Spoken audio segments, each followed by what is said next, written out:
Et je crois que le Seigneur va nous faire du bien ce matin.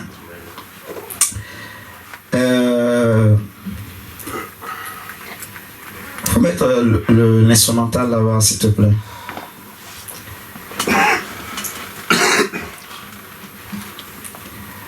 On va écouter la parole de Dieu. Amen. Amen. Mais ce matin, c'est une personne spéciale que Dieu a choisie. Alléluia. Amen. Amen. Est-ce que tu es prêt? Est-ce que tu es prête? Il faut bien ouvrir tes oreilles. Hein? Il faut bien ouvrir les oreilles, il faut ouvrir les yeux. Alléluia. Alléluia. Qui aime la parole de Dieu? Qui aime la parole de Dieu? La parole de Dieu. Amen. Amen. Ce matin, je crois que Dieu va nous parler. Nous allons laisser le Saint-Esprit nous bénir, nous parler. Je te demande simplement d'ouvrir ton cœur. Amen. Amen. Est-ce que tout le monde comprend ce que je dis? Amen. Qui n'a pas compris? Tout le monde a compris. D'ouvrir nos cœurs, d'être très attentifs. Ne laisse pas quelqu'un te distraire. Amen. Amen. Nous allons écouter la parole pendant à peu près 1 heure. Hein? Essaye de ne pas dépasser 1 heure. Parce qu'après, on a d'autres programmes. On va essayer de faire d'autres choses derrière. Amen. Amen. Ok. Donc, sans tarder, je vais demander à la sœur Koum, à Madame Kivumi, de s'approcher. Et je prie que tu l'acclames pour l'encourager, s'il te plaît. Acclame Dieu pour l'encourager.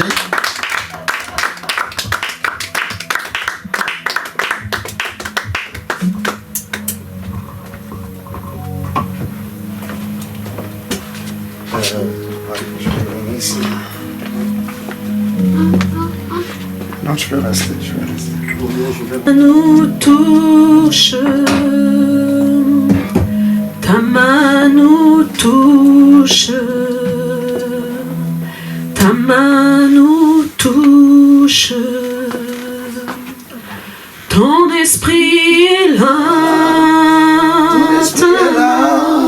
ta main nous touche, ta main nous touche, ta main nous touche, ta main nous touche, ta main nous touche, ta puissance est là, Yahweh, ta main nous touche, ta main nous touche, ta main nous touche, oh Dieu, ta main nous touche.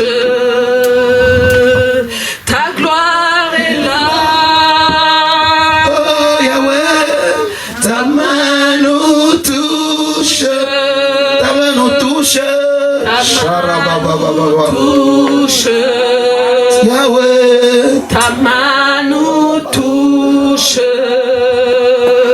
ton action est là, oh Yahweh, ta main nous touche, Jésus, ta main nous touche, Yahweh, ta main nous touche. Ton esprit est là, Yahweh, ta main nous touche, ta main nous touche, ta main nous touche, ta main nous touche. Amen, amen. Amen. Amen. Je rends gloire à Dieu.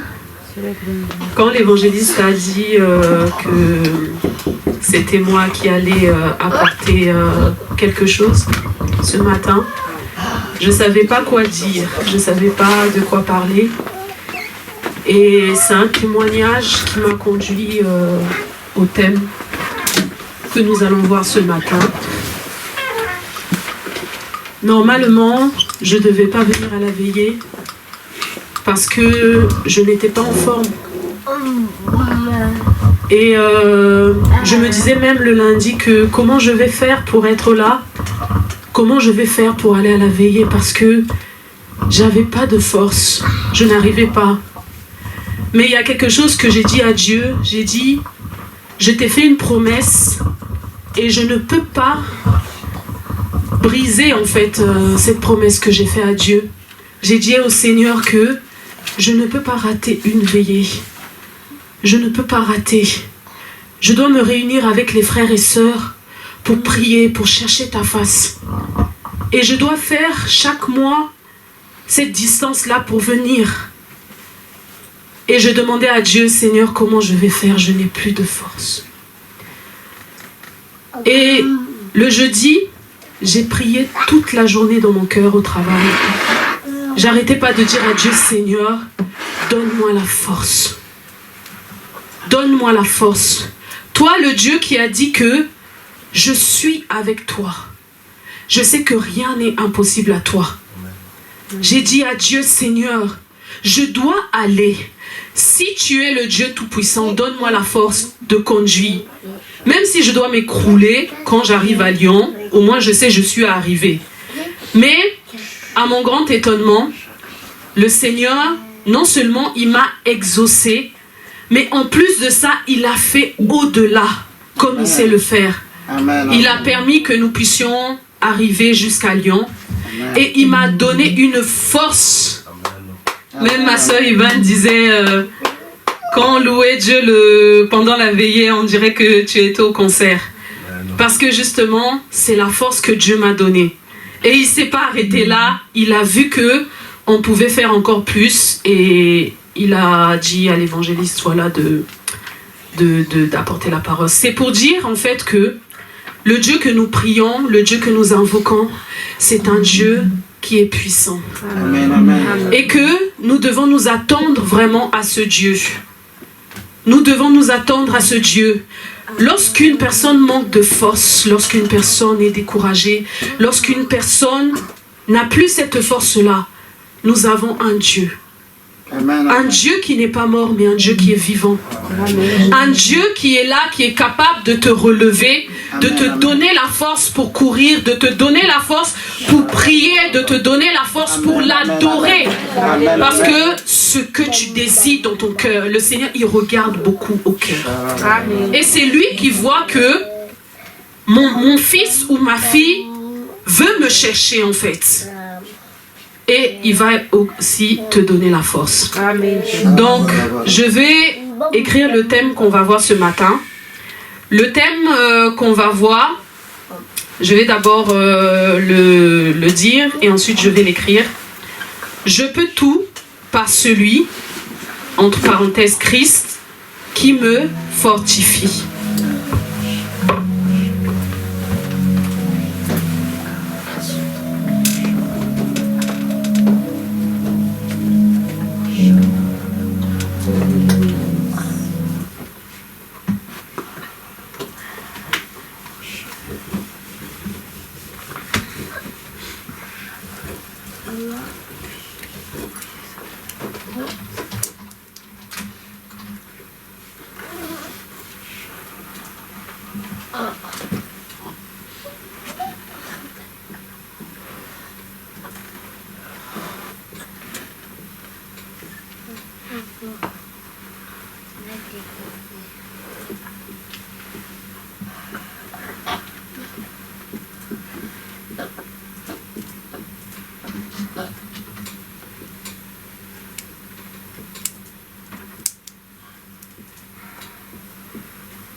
Je peux tout par celui qui me fortifie. Dans d'autres versions, donc là c'est la version second 21, où normalement c'est marqué « Je peux tout par celui qui me fortifie » entre parenthèses Christ, mais moi, pour une meilleure compréhension, je l'ai mis à côté de celui pour comprendre qui est-ce qui nous fortifie, et celui dont on parle, c'est Christ. Aujourd'hui, l'objectif en fait de cet enseignement, de cette exhortation, c'est vraiment de fortifier un cœur, c'est d'encourager un cœur, une âme qui est abattue, qui manque de force, qui ne sait pas où trouver la solution, qui ne sait pas sur qui se tourner, qui ne sait pas où aller. Et le but, c'est de te dire que tu n'es pas seul, mais que tu as un Dieu. Tu as un Dieu qui est là. Tu as Jésus qui est là, lui qui est mort, qui est ressuscité à la croix. Et il est là, c'est ton soutien, c'est ton appui. En fait, ce matin, le but vraiment, ce que nous cherchons ce matin, c'est que ton cœur se tourne vers Dieu. C'est que peu importe les situations, peu importe ce que tu peux traverser, que tu puisses t'appuyer sur Dieu, que tu puisses t'appuyer sur Christ, que tu fasses de lui ton appui et ton rocher. Donc, sans plus tarder, nous allons prendre donc la parole.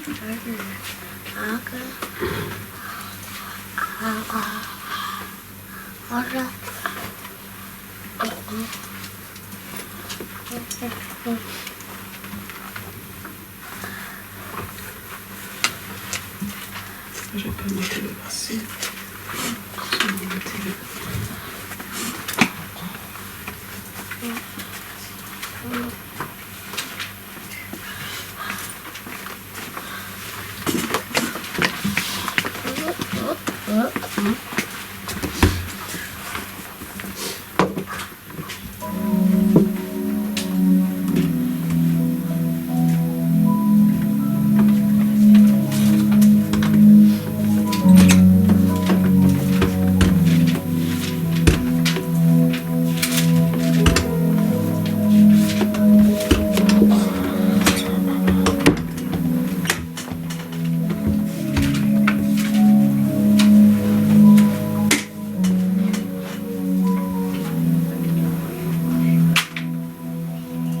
Excusez-moi, je n'ai pas noté le verset. Est-ce que tu peux me lire? Viens dans ta présence, mon cœur assoiffé de toi. J'ai tant besoin de toi. J'ai tant besoin de toi. Je viens dans ta présence. Mon cœur assoiffé de toi, j'ai tant besoin de toi. Donc Philippiens 3, le verset 16, excusez-moi. J'avais noté les versets dans d'autres passages. Philippiens 3, le verset 16.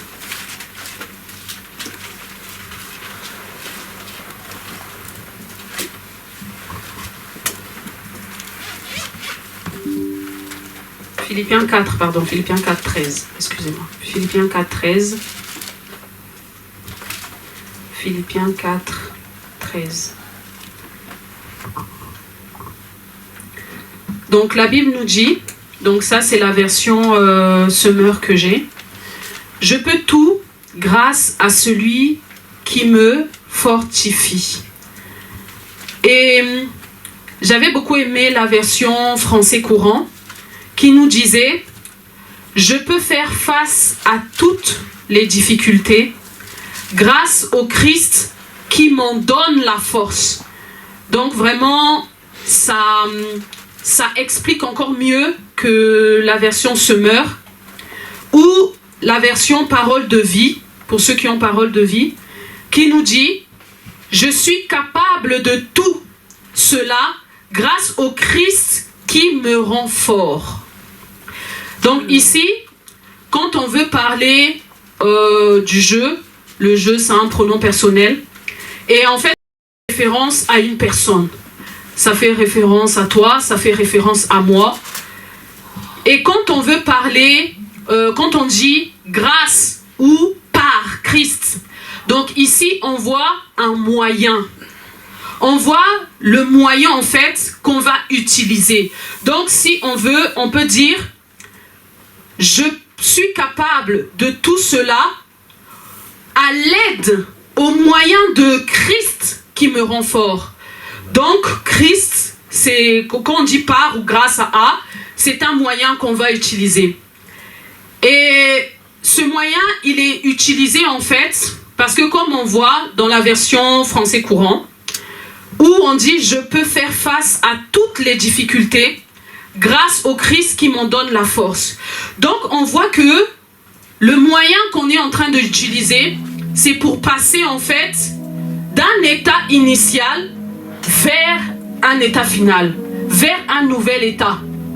Donc ici, on voit que la personne fait face à une difficulté. Ça veut dire qu'elle est dans un état, elle est dans une situation.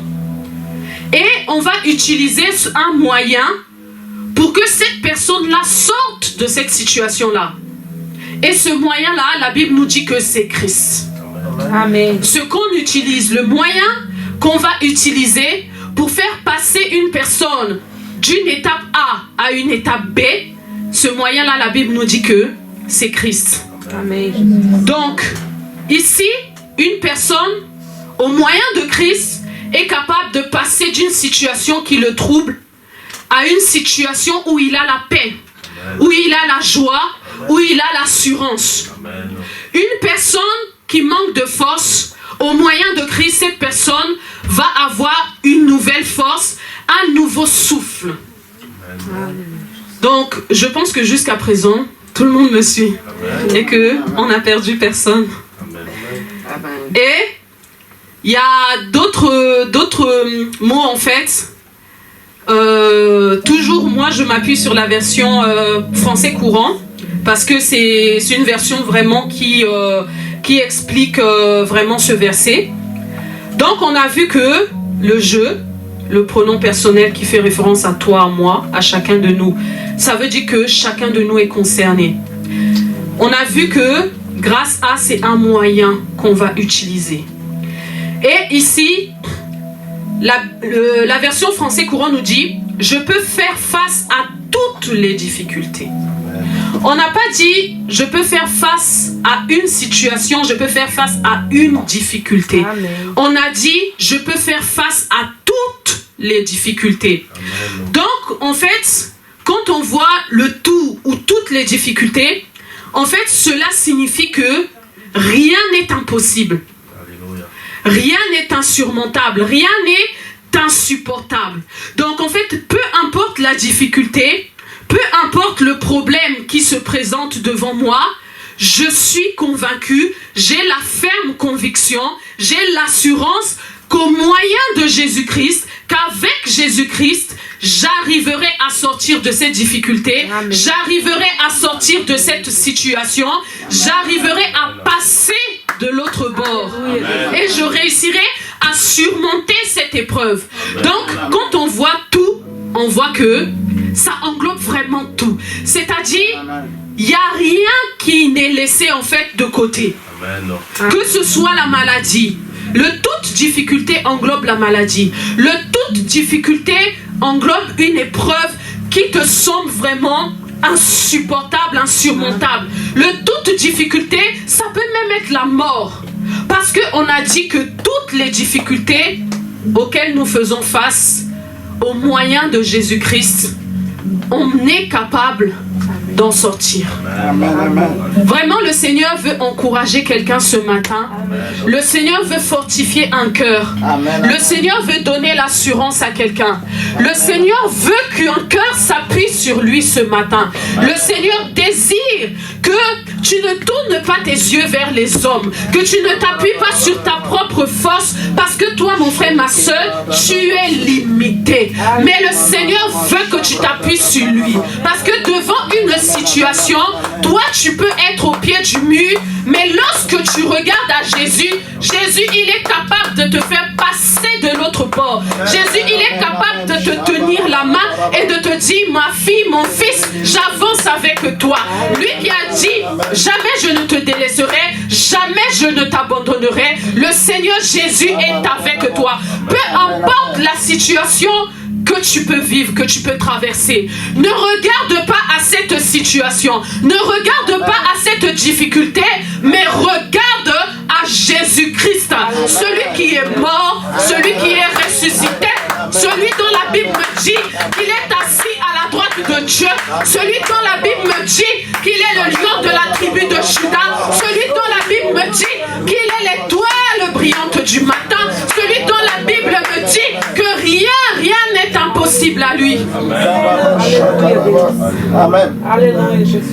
On va prendre un autre passage dans 1 Corinthiens 10, le verset 13.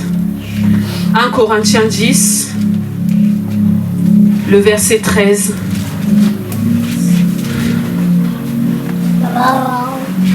« 1 Corinthiens 10, le verset 13. 1 Corinthiens 10 au verset 13. La Bible me dit: les tentations qui vous ont assaillis sont communes à tous les hommes. D'ailleurs, Dieu est fidèle et il ne permettra pas que vous soyez tentés au-delà de vos forces. Au moment de la tentation, il préparera le moyen d'en sortir pour que vous puissiez y résister. Donc ici, on nous parle de la tentation. La tentation peut être vue aussi comme une difficulté, peut être vue aussi comme un combat, peut être vue aussi comme une épreuve. Et la Bible nous dit qu'il n'y a aucune tentation que justement on ne peut pas surmonter. Mais avec au moyen de cette tentation-ci, Dieu donne le moyen d'en sortir. Par cette tentation-là, Dieu, il donne le moyen d'en sortir. Ça veut dire qu'il n'y a pas une difficulté que Dieu a mis devant nous qui soit au-delà de nos forces. Parce que si aujourd'hui, tu laisses, Dieu permet que justement une difficulté puisse être au-dessus de tes forces, ça veut dire que la difficulté peut te submerger. Ça veut dire que la difficulté peut t'envahir. Ça veut dire que cette difficulté-là peut faire en sorte même, le plus grave, c'est de perdre la foi.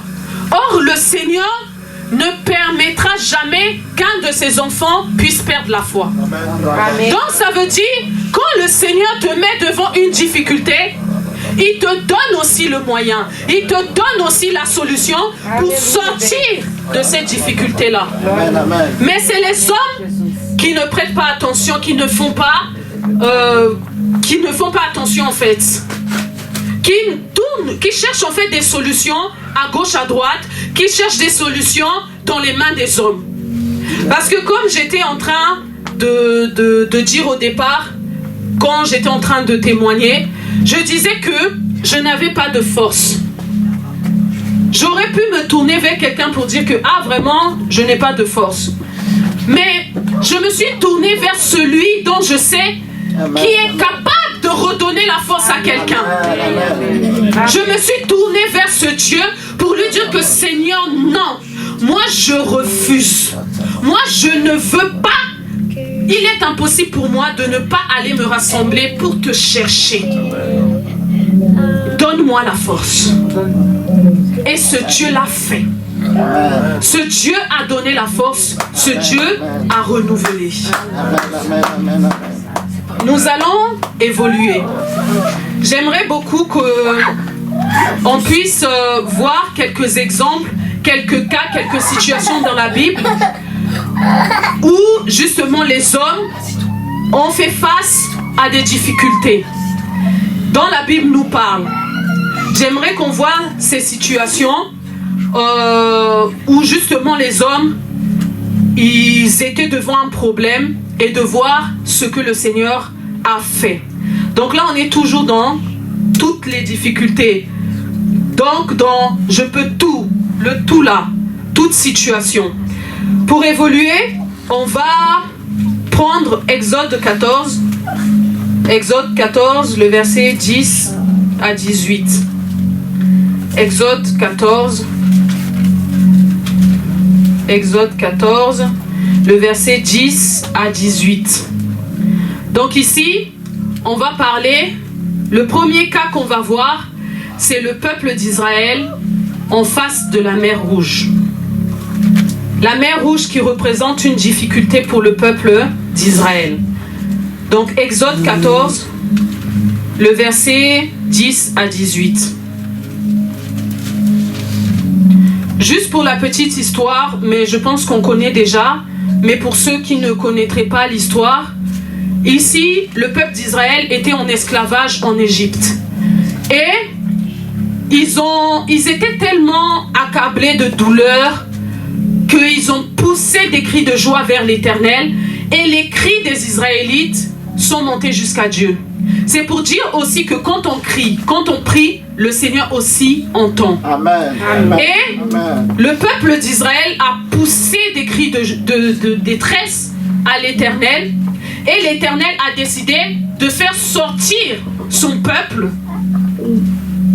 pour lequel il s'est fait Dieu, de le sortir de cette situation où ils étaient, de cette situation d'esclavage, parce que les Israélites étaient esclaves des Égyptiens. Et dans leur sortie, on va voir qu'ils se sont retrouvés face à une difficulté. Parce qu'ils étaient partis, mais ils étaient poursuivis par les Égyptiens. Et cette difficulté-là, auquel ils vont faire face, c'est la mer Rouge. Donc c'est ce qu'on va lire maintenant. Donc Exode 14, le verset 10 à 18. La Bible nous dit, le Pharaon s'était rapproché. En regardant au loin, les Israélites aperçurent les Égyptiens lancés à leur poursuite. Ils furent saisis d'une grande peur et poussèrent de grands cris vers l'Éternel. Puis ils se tournèrent contre Moïse et lui dirent, n'y avait-il pas assez de tombeaux en Égypte pour que tu nous emmènes mourir dans le désert? Pourquoi as-tu voulu nous faire sortir d'Égypte? Nous te l'avions bien dit lorsque nous étions encore là-bas, laisse-nous tranquilles, nous voulons être esclaves des Égyptiens. Car mieux vaut pour nous cela que de mourir au désert. Moïse leur répondit, n'ayez pas peur, tenez-vous là où vous êtes et regardez. Vous verrez comment l'Éternel vous délivrera en ce jour. Amen. Ces Égyptiens que vous voyez aujourd'hui, vous ne le reverrez plus jamais. Amen. J'aimerais d'abord m'arrêter là parce que c'est important ce que Moïse est en train de dire au peuple d'Israël. Moïse, en fait, le peuple d'Israël, tellement ils avaient peur des Égyptiens, tellement ils étaient remplis de peur, de crainte. Quand ils ont vu les Égyptiens derrière, ils ont dit que, mais comment on va faire? Ils vont nous rattraper, ils vont nous tuer. Mais Moïse, lui, il savait quel Dieu l'avait appelé. Il connaissait le Dieu qui lui avait dit, je t'ai choisi pour faire sortir mon peuple d'Égypte, le lieu où ils sont en esclavage. Et ici, Moïse leur dit de ne pas avoir peur, mais de se tenir prêt parce que la situation, l'Égypte qu'ils voient, ils ne reverront plus. Et ce matin, le Seigneur veut dire à quelqu'un que la difficulté auquel tu fais face, l'épreuve auquel tu fais face, le Seigneur est là.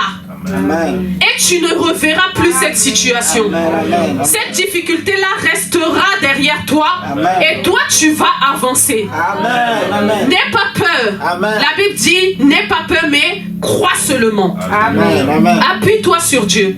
Amen. Donc, je continue la lecture. Au verset 14. L'Éternel combattra pour vous, et vous, tenez-vous tranquille. L'Éternel dit à Moïse, pourquoi cries-tu vers moi? Ordonne aux Israélites de se mettre en route.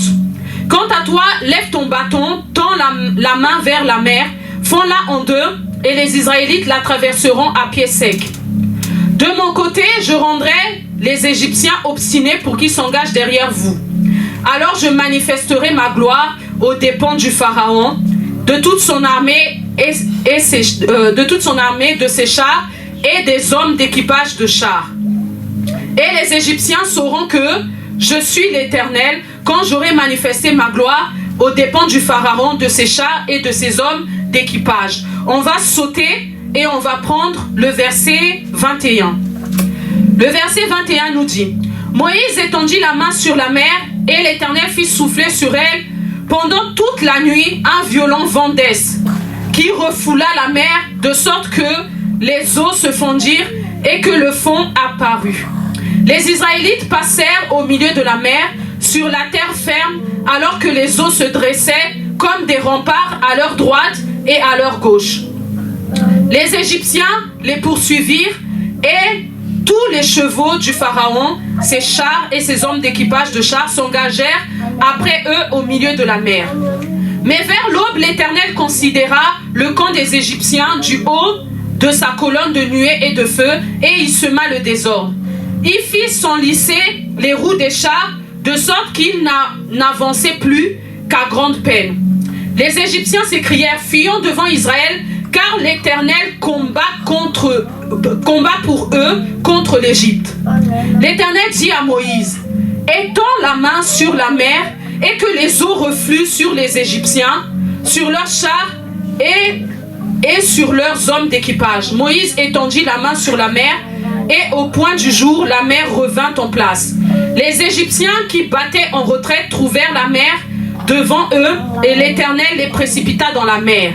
Les eaux refluèrent et couvrirent les chars et les hommes d'équipage de toute l'armée du Pharaon qui s'était engagée à travers la mer à la suite des Israélites. Pas un seul d'entre eux n'en échappa. Quant aux Israélites, ils avaient traversé la mer à pied sec pendant que les eaux formaient une muraille à leur droite et une autre à leur gauche. En ce jour-là, l'Éternel délivra Israël des Égyptiens et il vit les cadavres des Égyptiens étendus sur le fond de la mer.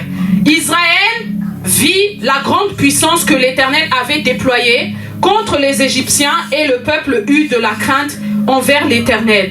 Il eut confiance en lui et en Moïse, son serviteur. Amen, amen. Amen. Donc ici, on voit que devant cette situation qui est la mer Rouge, le Seigneur a fait traverser son peuple à sec. Et il a fait ressurgir les eaux pour que ces eaux puissent justement envahir les oppresseurs justement de son peuple, ceux qui étaient là pour poursuivre son peuple, pour les tuer, mais l'Éternel ne l'a pas permis. Et Israël a vu la grandeur.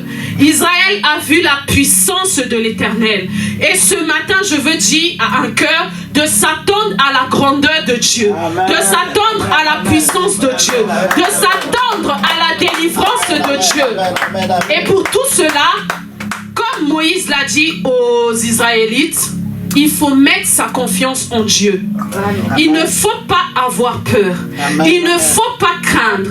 Il ne faut pas douter. Parce que lorsqu'on place sa confiance en Dieu, on ne peut pas douter. Mais on fait confiance à Dieu. On s'appuie sur le Seigneur Jésus. On regarde à lui. Peu importe la difficulté, la situation, la Bible nous dit que mon frère, ma soeur, tu peux tout. Tu peux surmonter toutes les difficultés. Tu peux faire face à toutes les difficultés par Christ, par Jésus, lui qui te fortifie, lui qui est ta force, lui qui te donne du courage. Amen. La deuxième situation qu'on va voir, donc là maintenant on se trouve dans Daniel 3, le verset, à partir du verset 16. Donc Daniel 3, à partir du verset 16. J'aime beaucoup ce passage parce que ce passage nous parle des amis de Daniel qui eux aussi faisaient face à une difficulté. On nous parle de Shadrach, Meshach et Abed-Nego. Lorsque le roi Nabuchodonosor avait demandé à ses satrapes, à tous les hommes qui étaient autour de lui, de se prosterner devant la statue qu'il avait érigée. Mais ces trois hommes-là qui craignaient l'Éternel, qui savaient pertinemment que je ne peux pas me prosterner devant un homme, je ne peux pas me prosterner devant une statuette. Moi, je me prosterne que devant le Dieu vivant. Amen. Et ces trois hommes ont tenu tête. Ils ont dit que jamais, jamais, jamais, nous ne nous prosternerons devant ta statuette. Parce que c'est de l'idolâtrie. Et Dieu n'aime pas l'idolâtrie. Parce que lui, il a dit que tu n'auras pas d'autre Dieu que moi. Donc le Seigneur, il désire que nous n'ayons pas des idoles dans nos cœurs, des idoles dans nos maisons, devant lesquelles des statuettes, devant lesquelles on se prosterne. Mais Dieu, il veut qu'on tourne nos regards vers lui. Il veut être le seul Dieu. Amen. Parce qu'il dit qu'il ne donne sa place à aucun autre. Donc, on va prendre Daniel 3 à partir du verset 16. La Bible nous dit: Shadrach, Meshach et Abed-Négo répondirent au roi: Ô Nabuchodonosor, il n'est pas nécessaire de te répondre sur ce point. Si le Dieu que nous servons peut nous délivrer de la fournaise où brûle un feu ardent, ainsi que de tes mains, ô roi, qu'il nous délivre. Donc, je retourne un peu en arrière. Comme ces trois hommes n'avaient pas voulu se prosterner devant la statuette de Nabuchodonosor, le roi avait décidé de les mettre dans une fournaise de feu ardent. Parce qu'ils n'ont pas obéi à l'ordre du roi. Donc ça, c'était pour eux, comment dire, c'était en fait, ils devaient faire face à cette épreuve-là. Parce qu'ils n'ont pas obéi, le roi a décidé en quelque sorte de les punir, en quelque sorte de les tuer. Parce que quand on veut mettre quelqu'un dans une fournaise ardente, ça veut dire que on veut tuer la personne, on veut, voilà, faire du mal à la personne. Et au verset 18, la Bible nous dit: mais même s'il ne le fait pas, sache bien, ô roi, que nous n'adorerons pas tes dieux et que nous ne nous prosternerons pas devant la statue d'or que tu as fait ériger. Alors Nabuchodonosor fut rempli de fureur contre Shadrach, Meshach et Abed-Négo, et son visage devint blême.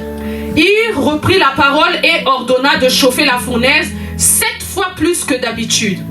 Puis il commanda à quelques soldats vigoureux de sa garde de ligoter Shadrach, Meshach et Abed-Négo et de les jeter dans la fournaise ardemment chauffée. Aussitôt, les trois hommes furent ligotés, tout habillés avec leurs pantalons, leurs tuniques et leurs turbans, et jetés dans la fournaise où brûlait un feu ardent. Mais comme sur l'ordre du roi, on avait fait chauffer la fournaise au maximum, les flammes qui en jaillissaient firent périr les soldats qui y avaient jeté Shadrach, Meshach et Abed-Négo. Quant à Shadrach, Meshach et Abed-Négo, ils tombèrent tous les trois ligotés au milieu de la fournaise où brûlait un feu ardent. C'est alors que le roi Nabuchodonosor fut saisi de stupeur. Il se leva précipitamment et s'adressant à ses conseillers, il demanda: n'avons-nous pas jeté 3 hommes tout ligotés dans le feu? Ils répondirent au roi: bien sûr, majesté. Eh bien, reprit le roi, je vois 4 hommes sans lien qui marchent au milieu du feu sans subir aucun dommage corporel. Et le 4e a l'aspect d'un fils des dieux. Amen. Je m'arrête d'abord là. Donc ici, on voit que on a pris ces 3 hommes. On a pris Shadrach, Meshach, Abed-Négo parce qu'ils n'avaient pas voulu obéir à l'ordre du roi. Le roi a dit, il a décrété que ces hommes devaient mourir. Ces hommes devaient être mis dans la fournaise ardente parce qu'il est le roi. Il faut quand même que ces hommes voient que voilà, il a fait une statuette, il a dit qu'il faut se prosterner, toi tu te prosternes pas, c'est la mort. Et j'aime ces 3 hommes parce que ils ont dit, mais peu importe ce que tu vas faire, que tu nous ligotes, que tu nous mettes dans le feu, peu importe. Mais nous ne nous prosternerons pas devant tes statuettes. Parce qu'on a un Dieu. Ce Dieu-là, il est capable non seulement de nous délivrer de tes mains, mais aussi de nous délivrer de la fournaise ardente. Amen. Et ils disent quelque chose qui est magnifique. Et que même s'ils ne le faisaient pas, on ne se prosternera pas devant ta statuette. On voit vraiment la fermeté de ces hommes. On voit vraiment que ils disent que mais peu importe que même si Dieu nous sauve, qu'il ne nous sauve pas, moi je sais que j'ai des principes. Moi je sais que je sers le Dieu vivant. Et il est écrit dans ma Bible que je ne peux pas me prosterner devant des idoles alors je ne le ferai pas. Si Dieu me sauve, gloire à Dieu. S'il ne le fait pas aussi, gloire à Dieu. Amen. Et on voit que quand on les a jetés, Nabuchodonosor est allé dormir. Bon, ça c'est pas marqué, mais parce qu'on dit il se leva précipitamment. Bon, il était peut-être allé se reposer, il dormait pour lui. Et là, il a été surpris. La Bible dit qu'il fut saisi de stupeur. Lui qui était, c'est-à-dire vigoureux, lui qui, justement, il était fier de mettre ses hommes dans la fournaise ardente. Et il est frappé de stupeur. Il ne s'arrête pas là. Il va demander à ses conseillers. Est-ce qu'on n'a pas jeté 3 hommes dans la fournaise? Tout ligoté, on ne les a pas mis au milieu du feu? Et ses conseillers répondent si. On a jeté des hommes dans la fournaise. Mais il dit, mais pourquoi je vois non pas 3 hommes, mais je vois 4 hommes. Amen. Et le 4e ressemble au Fils de Dieu. Amen. Le Fils des hommes. Amen. Et en plus, non seulement j'en vois 4, mais je les vois sans lien. Pourtant, ils sont rentrés dans la fournaise avec des liens. Normalement, quand tu rentres dans la fournaise avec des liens, déjà, dès qu'on te met au milieu là, c'est bon, c'est fini pour toi. C'est fini. On ne peut pas te voir marcher dans le feu. On ne peut pas... Selon l'homme, selon l'intelligence humaine, selon l'intelligence de l'homme, on ne peut pas mettre quelqu'un dans le feu et que la personne soit en train de marcher dans le feu. Non. Ça, c'est-à-dire, c'est un miracle. Amen. C'est un miracle. Parce que aujourd'hui, quand on se brûle, on met le feu là, tu mets ta main déjà, tu l'as, ça brûle. Mais là, on a mis ces hommes dans le feu. Et on va lire la suite. La Bible nous dit, eh bien, reprit le roi, je vois 4 hommes sans lien qui marchent au milieu du feu sans subir aucun dommage corporel. Et le 4e a l'aspect d'un fils des dieux. Puis Nabuchodonosor s'approcha de la porte de la fournaise où brûlait le feu ardent et se mit à crier. Shadrach, Meshach, Abednego, serviteurs du Dieu très haut, sortez de là et venez ici. Alors Shadrach, Meshach et Abednego sortirent du milieu du feu. Les satrapes, les préfets, les gouverneurs et les conseillers du roi se rassemblèrent autour de ces hommes. Ils constatèrent que le feu n'avait pas eu effet, n'avait eu aucun effet sur leur corps, qu'aucun cheveu de leur tête n'avait été brûlé, que leurs vêtements n'avaient pas été endommagés et qu'ils ne sentaient même pas l'odeur du feu. Amen. Amen. Non, c'est un miracle. Amen. Amen. On a mis des hommes dans le feu. C'est comme mon frère, ma soeur. Il y a peut-être dans ta vie des personnes qui veulent que tu souffres. Ils ont décrété un arrêt de mort sur ta vie. Ils ont dit que tu ne vas pas finir ce mois. Tu ne vas pas finir cette année 2025. Ils ont, c'est-à-dire, décrété cela. Comme le roi Nabuchodonosor, il avait décrété la mort sur ces 3 hommes. Et il les a placés au milieu de feu. La Bible me dit que, non seulement il les a appelés, ces hommes sont sortis. Ils sont sortis intacts. La Bible dit que leurs vêtements n'étaient même pas brûlés et ils ne sentaient même pas l'odeur du feu. Amen. Amen. Et la Bible dit quelque chose, c'est que quand les conseillers du roi sont venus, ils ont constaté, ils ont vu. Et laisse-moi te dire, mon frère, ma soeur, dans ta vie, les gens vont constater, les gens vont voir. Ceux qui veulent ta mort, ceux qui veulent te faire du mal, ceux qui veulent atteindre ta vie, laisse-moi te dire, mon frère, ma soeur, que peu importe ce qu'ils ont décrété, peu importe ce que la sorcellerie a dit, peu importe ce que les démons, ce que les esprits de famille, ils se sont assemblés. Ils ont dit que cette année, tu dois mourir. Mais laisse-moi te dire, mon frère, ma soeur, qu'il y avait le 4e homme dans le feu. Il y avait un 4e homme dans le feu, dans la fournaise ardente. La Bible me dit que tout est possible. Je peux faire face à toutes les difficultés avec Jésus. Et ce quatrième homme, la Bible dit, il ressemblait au Fils de Dieu. Laisse-moi te dire que c'est Jésus. Laisse-moi te dire c'est celui qui t'aime. Laisse-moi te dire que c'est celui qui est ta délivrance. Laisse-moi te dire que c'est celui qui ne te laissera jamais tomber. Laisse-moi te dire, mon frère, ma soeur, c'est celui qui siège. C'est celui qui règne. Et que rien n'est impossible à lui. Le feu n'est rien devant lui. Devant Jésus, le feu c'est comme de l'eau. C'est comme si ces trois hommes, il les avait entourés d'eau. Donc c'est-à-dire le feu devant l'eau, il s'éteint. Donc ils étaient là, ils étaient en train de marcher, il y avait de l'eau. Donc le feu ne peut pas les atteindre. Ils sont sortis, ils ne sentaient même pas le feu. Non, mon frère, ma soeur. Que ta foi augmente. Que notre foi augmente. Que nous fassions plus confiance à Dieu. Que nous nous attachions à ce Dieu. Parce que moi, je ne peux pas croire avec mon intelligence humaine qu'on me fait rentrer dans le feu et que je saute sans sentir le feu, même pas brûler au 4e degré comme nous disent les médecins, même pas toucher rien du tout et sortir intact. C'est impossible. Mais il y a quelqu'un qui peut le faire. Et celui qui le fait, c'est Jésus. C'est le lion de la tribu de Juda. C'est l'étoile brillante du matin. C'est Jéhovah Sabaoth. C'est Jéhovah Jireh.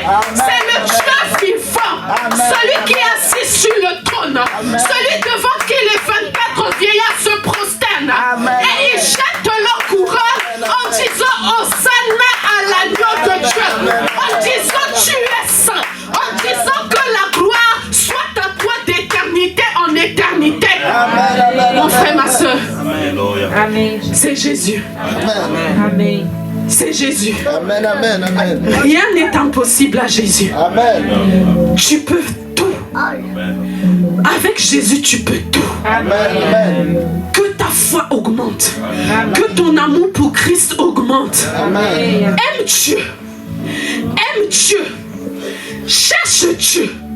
Cherche à le connaître dans le secret, dans l'intimité la plus profonde. Sois hors du temps. Laisse le temps au temps. Toi, sors du temps. Ne vois pas le temps quand tu es dans la présence de Dieu.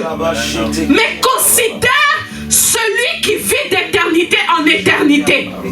Celui qui est capable de prendre ton âme, de l'emmener au ciel et de te montrer comment le ciel est merveilleux, comment le ciel est glorieux, comment les anges louent Dieu, comment les anges se prosternent devant Dieu. Ils peuvent te montrer les cantiques du ciel, des cantiques qui sortent tout droit du trône de Dieu. Il est merveilleux, mon frère. Il est merveilleux, ma soeur. Aime Dieu. Aime Dieu. Aime Dieu. Aime Dieu. Est-ce qu'il y a un cœur qui peut aimer Dieu ce matin? Est-ce qu'il y a une âme qui désire la présence de Dieu? Est-ce qu'il y a un cœur qui veut désirer la présence de Dieu ce matin? Mon frère, aime Dieu. Que ton âme soupire après Dieu. Fais de l'éternel tes délices. Fais de l'éternel ton trésor. Fais de l'éternel ton tout en tout. Fais de l'éternel ton appui et ton rocher. Il peut tout. Il peut tout. Nous allons encore évoluer. Ah, le temps passe, hein, évangéliste. C'est difficile. Le temps passe. Mais on va pas le prendre, mais j'aimerais parler d'une autre situation. Comme le temps est en train de filer, j'aimerais pas qu'on puisse dépasser trop. Même pas du tout. Le cas de Lazare. Lazare devant la mort. Excusez-moi.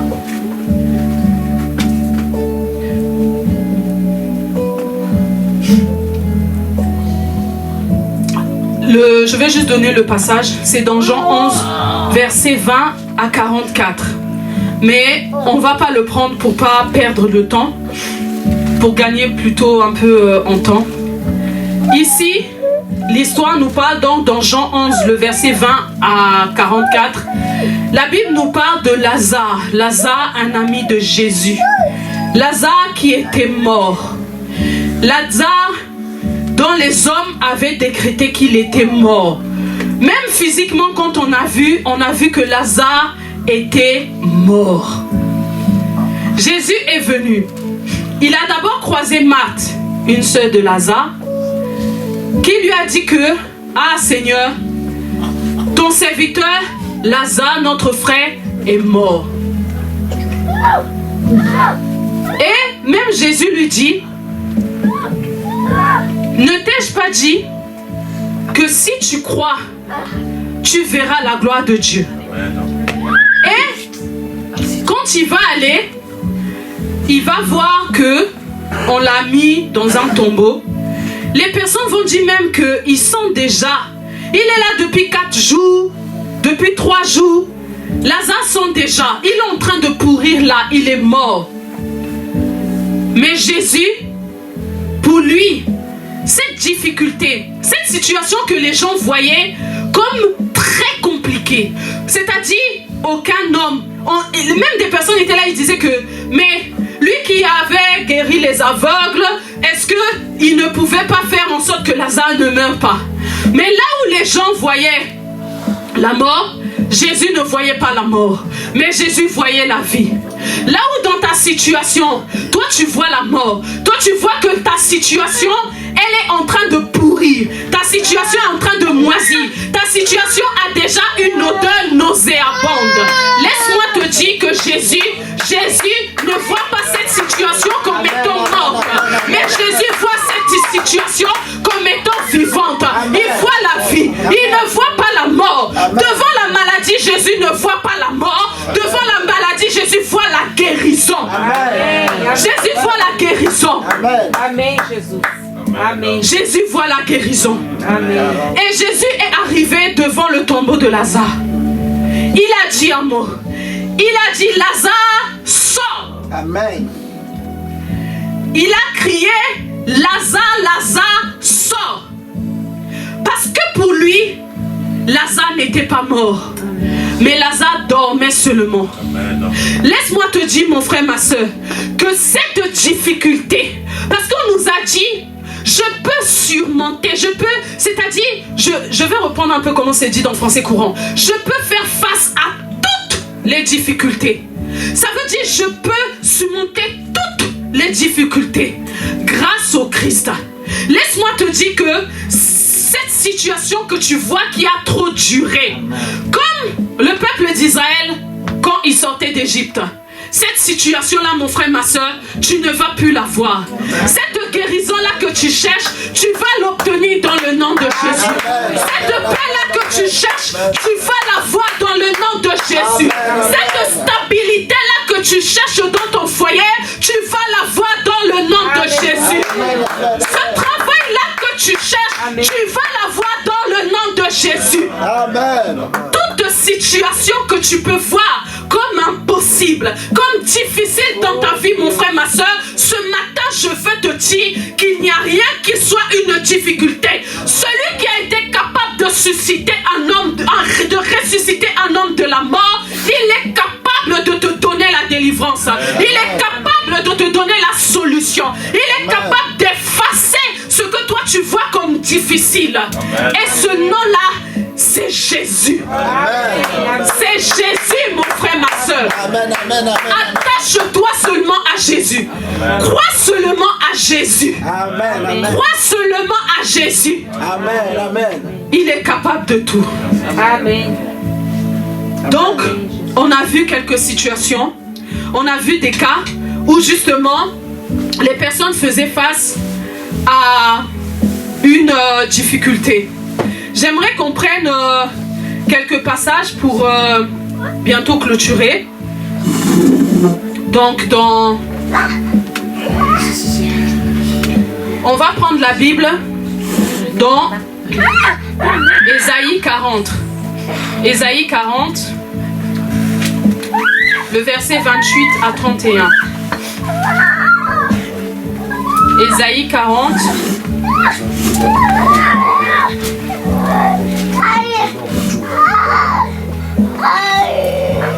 Ésaïe 40, le verset 28 à 31. Verset 28 à 31. La Bible nous dit, Ésaïe 40, 28 à 31. Ne le sais-tu donc pas?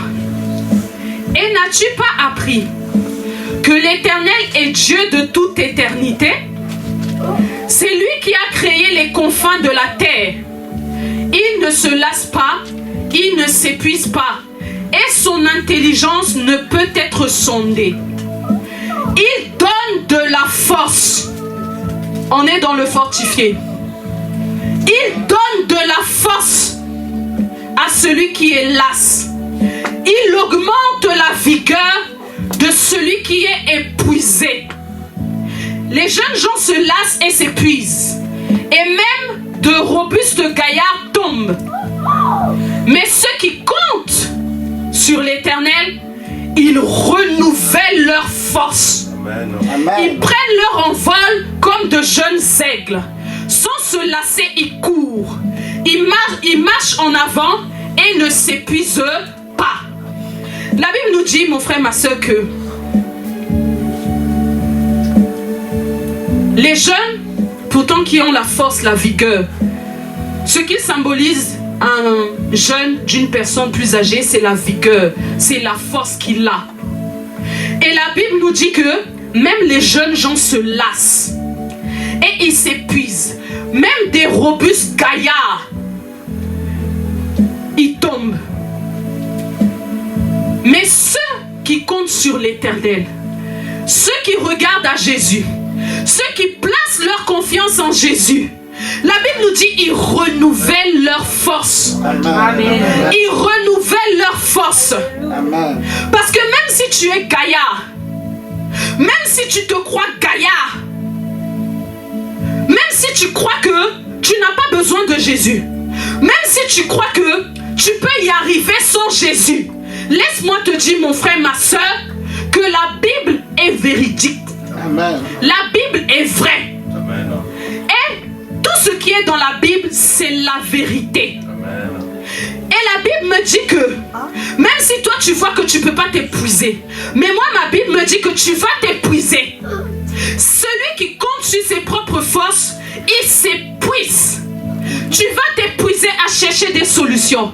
Tu vas te fatiguer, décourager à chercher des solutions. Alors que la Bible te présente une solution déjà. Amen. Et la solution là, c'est Jésus. Amen.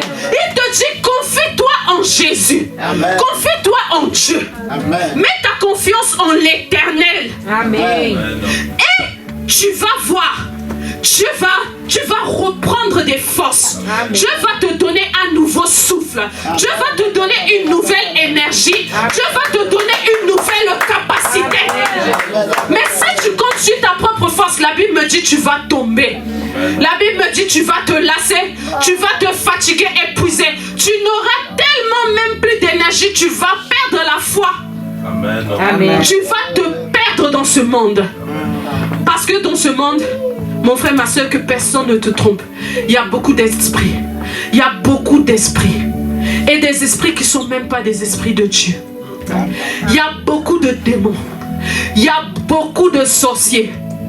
Et si, mon frère, ma soeur, tu n'es pas fort, ces esprits vont t'atteindre. Ces esprits vont rentrer en toi. Ces esprits vont t'utiliser. Ces esprits vont, c'est-à-dire faire ce qu'ils veulent de toi. Tu ne seras plus propriétaire de ton corps. Amen. Mais c'est ces esprits-là qui vont prendre ton corps et qui en feront ce qu'ils veulent. Voilà pourquoi, mon frère, ma soeur, tu as besoin de Jésus.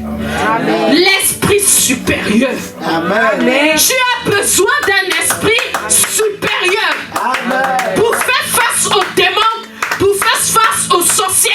Tu as besoin d'un esprit supérieur. Pour faire face à la maladie, tu as besoin d'un esprit supérieur. Alléluia. Amen. On va prendre un autre passage dans Psaume 28. On arrive à la fin. Psaume 28, le verset 6 à 9. Psaume 28, le verset 6 à 9. La Bible nous dit: béni soit l'Éternel, car il m'entend lorsque je le supplie. L'Éternel est ma force, mon bouclier. En lui je me confie, il vient à mon secours. Aussi mon cœur bondit de joie. Je veux chanter pour le louer. L'Éternel est la force de tous les siens. Il est la forteresse où le roi qui a reçu l'onction de sa part trouve la délivrance. Ô Éternel, sauve ton peuple et bénis-le. Il est ton patrimoine. Sois son berger et prends soin de lui pour toujours. Amen, amen. Amen. La Bible nous dit: béni soit l'Éternel, lui qui entend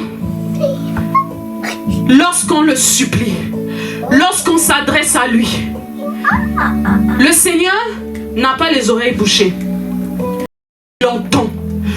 Quand on est disposé, quand notre cœur est disposé, quand on rentre dans sa présence et qu'on le supplie, le Dieu vivant entend. Il entend quand tu pleures. Il entend quand tu cries. Il entend ta souffrance. Comme il a entendu les cris du peuple d'Israël en Égypte, eux qui souffraient à cause de l'esclavage. Mais l'Éternel, il a entendu leurs cris. Et la Bible me dit: l'Éternel est ma force et mon bouclier. Je me confie en lui, il vient à mon secours. Laisse-moi te dire, mon frère, ma soeur, que l'Éternel est ta force. L'Éternel est ta force. L'Éternel est notre force. L'Éternel est notre force. Il est notre bouclier. Nous pouvons nous appuyer sur lui. Le Dieu du centre missionnaire mondial pour Jésus-Christ, il est notre force. Lui, le bâtisseur même de l'église, il est notre bouclier, mon frère, ma soeur.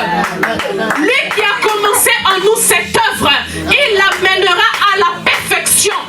Il l'achèvera, mon frère, ma soeur. La Bible dit: l'Éternel est notre force. L'Éternel est notre forteresse. Voilà pourquoi, mon frère, ma soeur, nous devons nous confier en Dieu. Nous devons nous confier en Jésus. Peu importe ce que nous traversons, mettons notre confiance en Dieu. Cherchons la volonté de Dieu. Cherchons à connaître Dieu de plus en plus. Désirons la présence de Dieu. Désirons être remplis de son esprit. Être remplis de Dieu. Peu importe ce qui peut se passer. Peu importe que les gens t'aiment, les gens ne t'aiment pas. Peu importe les situations, les difficultés. Peu importe la maladie. Peu importe les détresses. Peu importe ce que tu peux surmonter. Peu importe la douleur. Peu importe. Confie-toi en Jésus. Confie-toi en Jésus, mon frère, ma soeur. Confie-toi en Jésus. Parce qu'il est ta force. Amen. Je vais demander qu'on puisse se lever pour prier. J'avais préparé quelques sujets de prière pour qu'on puisse vraiment prier par rapport à ce que on a vu ce matin. Si on peut se poser une question, comment on peut faire pour que l'Éternel soit continuellement notre force? C'est la question qu'on peut se poser ce matin. Pour ne pas se décourager quand on fait face à une situation. Ou on voit une situation comme étant impossible. Comment on peut faire pour que nos yeux soient continuellement fixés sur Jésus? Premièrement, mon frère, ma soeur, c'est en te confiant en lui. C'est en te confiant en Jésus. C'est en faisant de lui la source de toutes choses dans ta vie. C'est en ayant une vie de communion avec Jésus.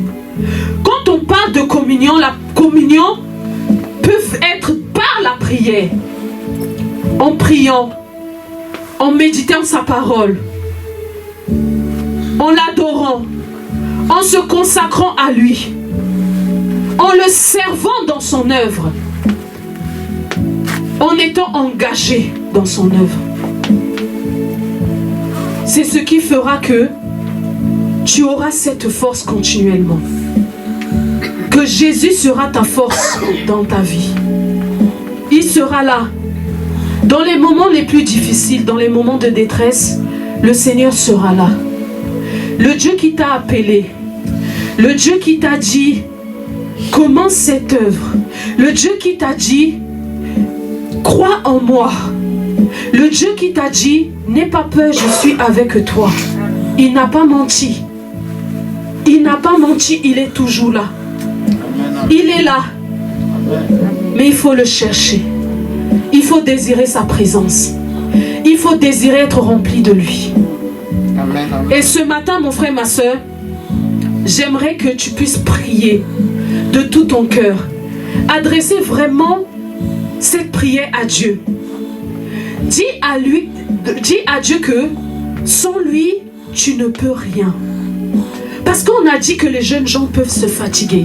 Ce n'est pas parce que tu es jeune que tu dois croire que tu ne peux pas te fatiguer. C'est du mensonge. Tu te mens à toi-même. Ce n'est pas parce que tu te dis que j'ai assez de sagesse pour sortir de cette situation, je vais m'en sortir seul. Tu te mens à toi-même. Mais mets ta confiance en Dieu. Mets ta confiance en Jésus. Dis à Dieu, Seigneur, sans toi, je ne suis rien. Seigneur, sans toi, je ne peux rien faire.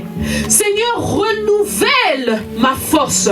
Donne-moi une nouvelle force. Donne-moi un nouveau souffle pour que je ne puisse pas m'épuiser. Seigneur, fortifie mon âme. Seigneur, fortifie mon cœur. Est-ce que nous pouvons élever la voix et prier en ce sens? Éternel Dieu des armées, oh Dieu de grâce, Seigneur Jésus, nous ne pouvons rien. Nous ne pouvons rien sans toi, Papa. Yahweh, sans toi, nous n'avons pas de force. Sans toi, nous sommes faibles, Jésus, Papa. Oh Seigneur, mon Dieu. Yahweh, Seigneur, nous comptons sur toi. Nous nous appuyons sur toi, Papa. Seigneur, je prie que tu renouvelles nos forces, que tu renouvelles les forces de mon frère et de ma soeur. Seigneur, mon Dieu, donne-nous un nouveau souffle. Donne-nous une nouvelle oxygène. Donne-nous, Seigneur Dieu Père, une nouvelle capacité. Seigneur, je t'en supplie, Papa. Oh Seigneur, mon Dieu, toi qui me fortifies, Seigneur. Yahweh, je t'en supplie, Père éternel, Yahweh. Toute difficulté à laquelle je peux faire face, Seigneur. Yahweh, délivre-moi. Yahweh, libère-moi, Seigneur, mon Dieu. Yahweh, je m'appuie sur toi. Je ne compte pas sur ma sagesse. Je ne compte pas sur mon intelligence. Mais je compte sur toi. Parce que toi, tu peux tout. Parce que je puis tout par toi qui me fortifie. Parce que c'est toi qui me fortifie. Parce que c'est toi qui me donne la force. Avec toi, je peux faire face à toutes les situations. Je peux faire face à toutes les difficultés. Seigneur, mon Dieu, Yahweh, je m'appuie sur toi. Yahweh, je m'adore à toi. Oh Seigneur Jésus. Yahweh, Père éternel, Seigneur, sois ma force. Sois ma force, Jésus. Sois ma force, Papa. Sois ma force, Yahweh. Oh Jésus, Papa, Yahweh. Seigneur, j'ai besoin de toi. Yahweh, j'ai besoin de toi, Seigneur. J'ai besoin de toi, Père. Oh Seigneur, je t'en supplie, Papa. Oh Jésus, oh Seigneur, mon Dieu, mon roi. Yahweh, Jésus, j'ai besoin de toi. Yahweh, Jésus, j'ai besoin de toi. Yahweh, Jésus, j'ai besoin de toi. Yahweh, Jésus, j'ai besoin de toi. Yahweh, Seigneur, mon Dieu, Papa. Devant l'adversité, tu es ma force. Devant les difficultés, tu es ma force. Oh Jésus, Père éternel, Yahweh. Seigneur, je t'en supplie, Papa. Yahweh, donne de la force, Yahweh. Donne de la force, Papa. Donne de la force à ton Jésus, Père. Yahweh, Jésus, Papa. Seigneur, touche le cœur. Seigneur, touche le cœur.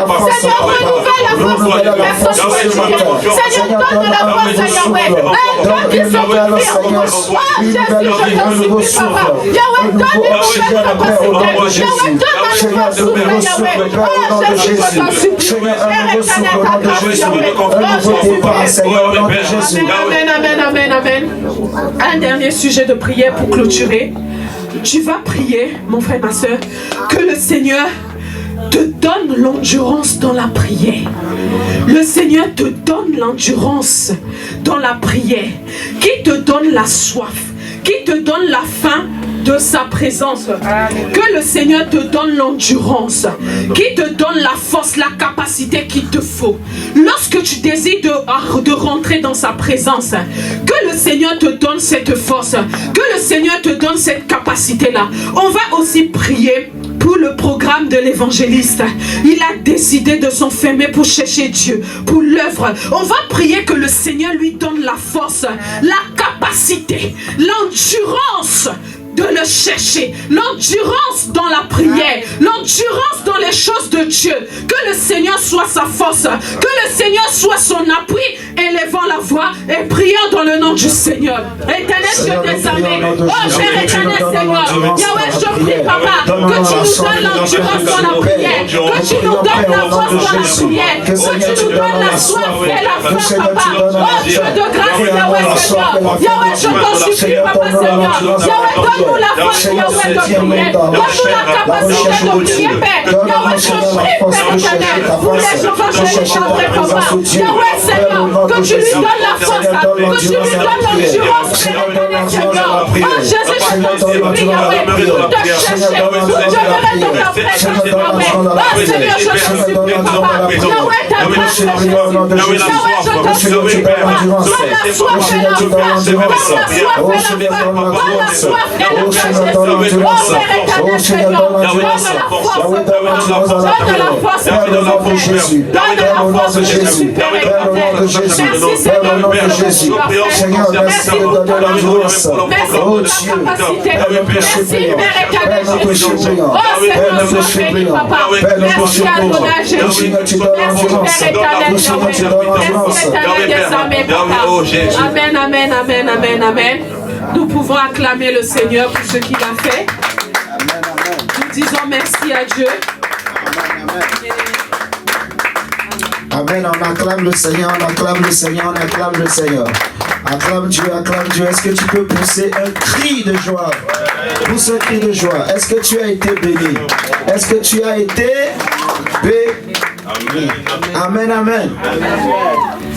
Alléluia, amen. Nous pouvons nous asseoir. Alléluia, amen. Alléluia, amen. Alléluia, alléluia, amen. Alléluia, amen. Alléluia, amen. Est-ce que tu as la joie? Amen. Est-ce que tu as la joie? Amen. Est-ce que tu as la joie? Oh. Amen. Alléluia. Amen. Est-ce que tu as la joie? Amen. Est-ce que tu as la joie? Amen. Est-ce que tu as la joie? Oh. Amen. Alléluia. Élevons Jésus, amen.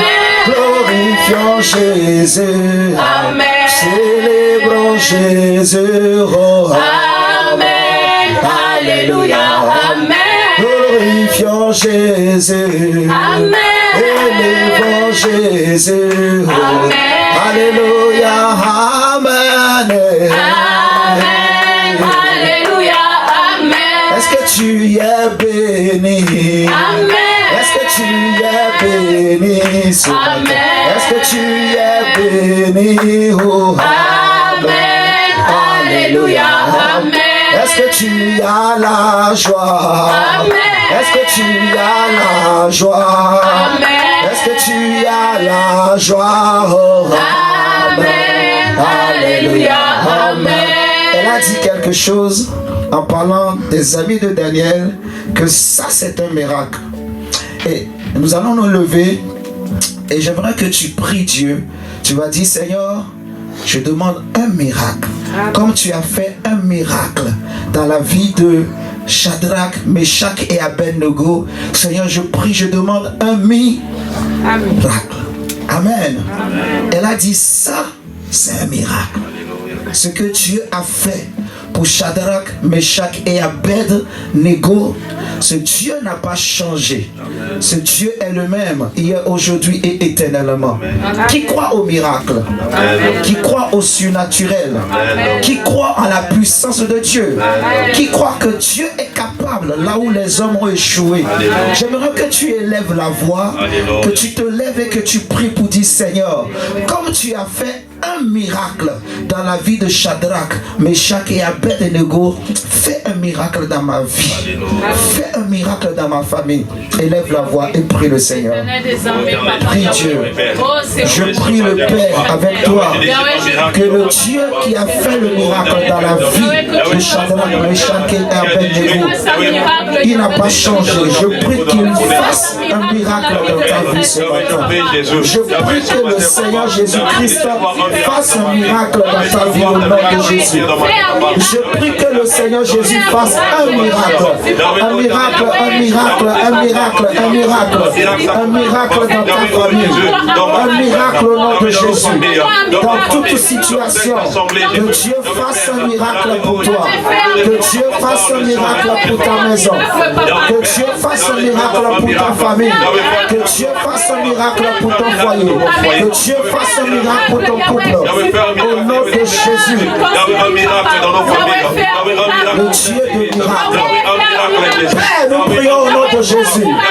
Que le Dieu de miracle fasse un miracle. Seigneur, fais un miracle dans la vie de ma soeur. Seigneur, fais un miracle dans la vie de mon frère. Seigneur, au nom de Jésus.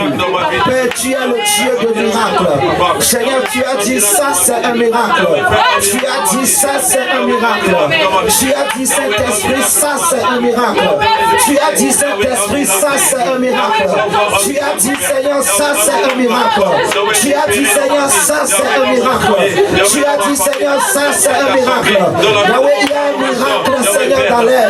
Il y a un miracle, Seigneur, dans l'air. Je prie que ce miracle, Seigneur, accompagne quelqu'un.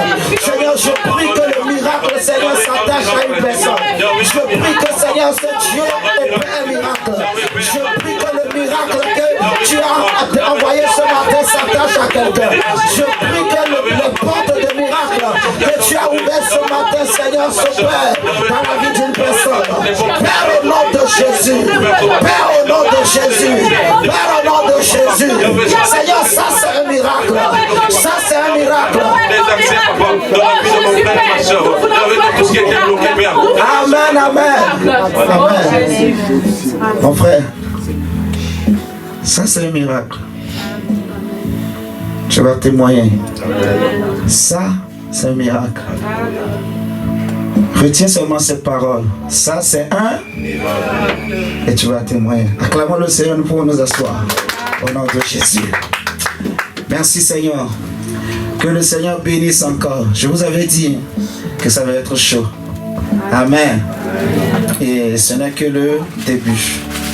Dieu va ajouter encore. Dieu va ajouter. Dieu est en train de préparer. Amen. Amen. Parce qu'il faut préparer aussi la relève. Il faut former les gens. Et ça, ce n'est que le début. Dieu va encore ajouter des choses. Ajouter. Amen.